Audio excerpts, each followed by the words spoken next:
boy looked through the crack in the door.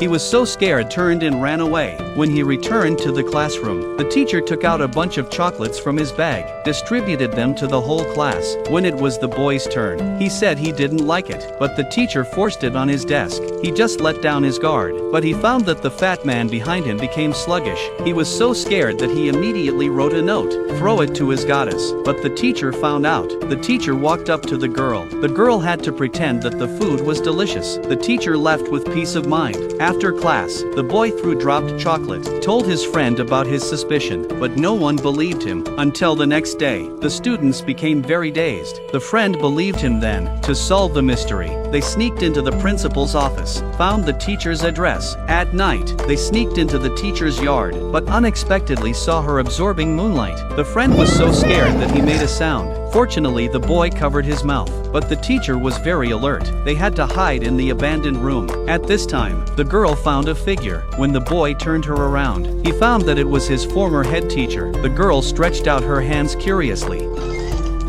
They laughed loudly. Suddenly, the sound of high heels appeared around them. They hid in fear. When the teacher left, they rushed out immediately, wanted to take the head teacher away from here. But the next second, the teacher stretched out his long tongue and wanted to eat the boy. Suddenly the bell rang. She covered her ears in pain, so they took the opportunity to leave. But at this time, the teacher controlled the head teacher, grabbed the girl's legs. The boy screamed, but accidentally woke up the teacher. They immediately climbed over the wall and left. The next day, they opened an old photo album, but unexpectedly found the teacher inside. Grandpa told them, monsters are afraid of noise, so they set a trap. Just as the teacher opened his mouth, the loudspeaker suddenly made a noise. The teacher covered his head in pain, running away. It turned out that a friend was playing DJ. Soon, the students regained consciousness. They decided to deal with the teacher together, so they held a concert. As the noise sounded, the teacher exhaled a puff of white smoke. She flew into the air, turned into pieces and disappeared completely. So, what kind of music can scare away the monster teacher?